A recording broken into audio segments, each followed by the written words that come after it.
There is something about gematria that is often misunderstood.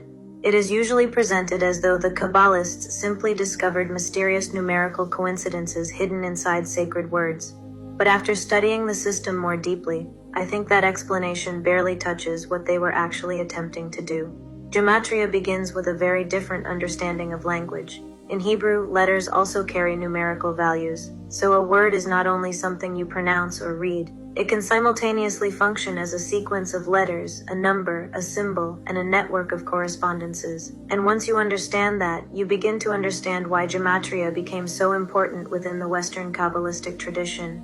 The underlying idea is that two words sharing the same numerical value may reveal a symbolic relationship between them. But, and this is extremely important, the number itself does not automatically prove that the relationship is meaningful. That distinction changes everything, because gematria was never meant to become a spiritual slot machine where you keep manipulating numbers until something mystical appears. It was meant to train the mind to recognize relationships. Let me show you one of the simplest examples. The Hebrew word akkad, meaning one or unity, has the numerical value 13. The Hebrew word ahava, meaning love, also has the numerical value 13.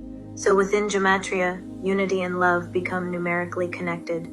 Now stop there for a moment, because this is where the teaching becomes more interesting than simply saying, look, both words equal 13. What would it mean philosophically for love and unity to share a numerical identity? Love, at its highest expression, dissolves separation.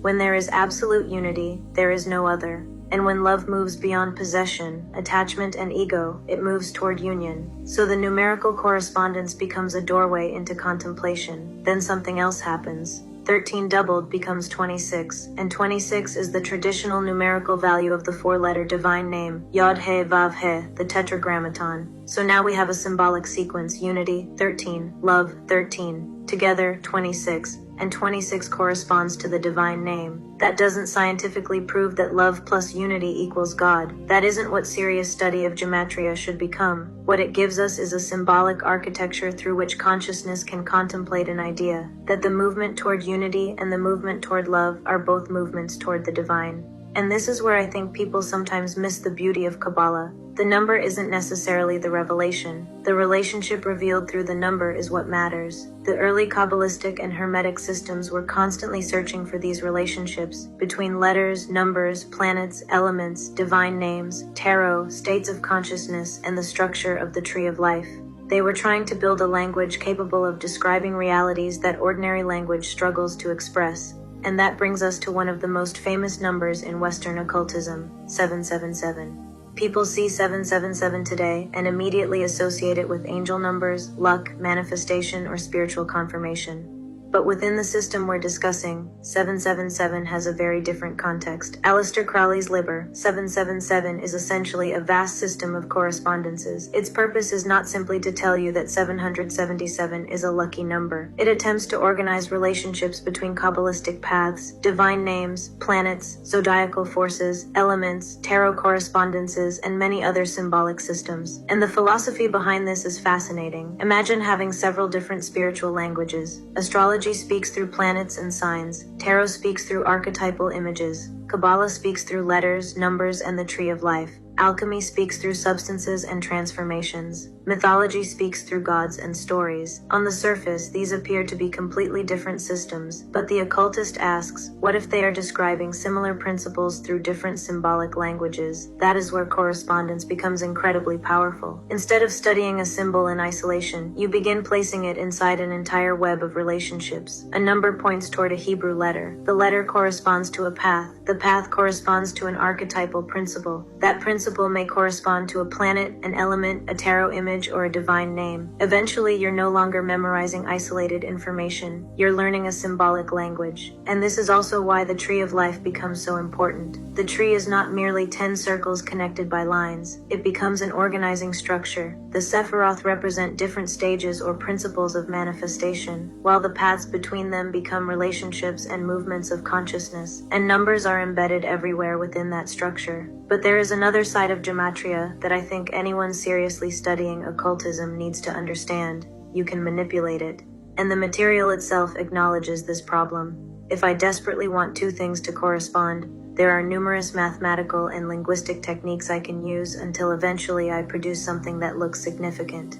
Letters can be exchanged, words can be altered, values can be reduced, different spellings can be chosen, additional numerical methods can be introduced, and eventually almost anything can appear connected to almost anything else. At that point, we're no longer discovering correspondence, we're manufacturing it, and I think this is one of the most valuable warnings hidden inside the study. Because human consciousness loves patterns, we are pattern-recognizing beings. We find meaning in numbers, dreams, coincidences, astrology, tarot, synchronicities, and symbols. That ability can become extraordinarily powerful. But without discernment, the same ability can deceive us. A coincidence is not automatically revelation. A matching number is not automatically divine confirmation. And a symbolic correspondence is not automatically an objective law of the universe. The question becomes, does the correspondence illuminate something that is already coherent within the larger system? Does it deepen understanding? Does it reveal a relationship that continues to make sense when examined from multiple directions? Or did we simply keep manipulating the numbers until they gave us the answer we wanted? That difference separates symbolic study from superstition. And interestingly, the text eventually pushes towards something even deeper. It suggests that Kabbalah becomes truly meaningful through experience. That matters enormously, because you could memorize every Hebrew letter, you could memorize every numerical value, you could memorize the Tree of Life, you could memorize every tarot correspondence in 777, and still never understand what the system is trying to teach. Knowledge gives you the map. Experience gives the map meaning. This is why initiation traditions were never based entirely on intellectual knowledge. The symbol had to become something experienced internally. Kether could not remain a word on a diagram. Malkuth could not remain number 10. The middle pillar could not remain 3 or 4 names memorized from a table. The initiate was expected to contemplate these principles until the correspondence began producing an internal recognition. And that is why I don't think gematria should be approached primarily as fortune-telling. At its deepest, it is a method of training consciousness to recognize relationships between things that initially appear separate: number and word, word and archetype, archetype and planet, planet and consciousness, consciousness and manifestation. Different symbols, one underlying pattern. And perhaps that is the greater mystery behind gematria. Not that 13 magically proves something about love, but that the human mind can use number as a bridge between language and meaning. The danger begins when we worship the bridge instead of crossing it. Because the Kabbalist is not supposed to stop at the number. The number points somewhere, the letter points somewhere, the symbol points somewhere, and eventually the student has to ask, what reality is this symbol trying to make visible? That is where gematria becomes much more than numerology. It becomes a language of correspondence. And once you understand that language, the next layer becomes even stranger. Because the Kabbalists didn't only assign numbers to words, they began taking the words themselves apart. They extracted hidden meanings from initials, they expanded letters into entire phrases, and they substituted one Hebrew letter for another according to specific systems. These methods are called Notarikon and Temura, and when you understand what they were doing, you begin to see why sacred language was treated almost like a living architecture. That is where we're going in part 2. If you want me to continue this series and take you deeper into gematria, Kabbalah, Hermetic philosophy, and the occult systems that are usually reduced to surface-level explanations online, follow and save this video so you can return to it. And tell me in the comments, do you believe numbers contain meaning themselves? Or do you believe consciousness is what gives numbers their meaning? I want to know how you see it.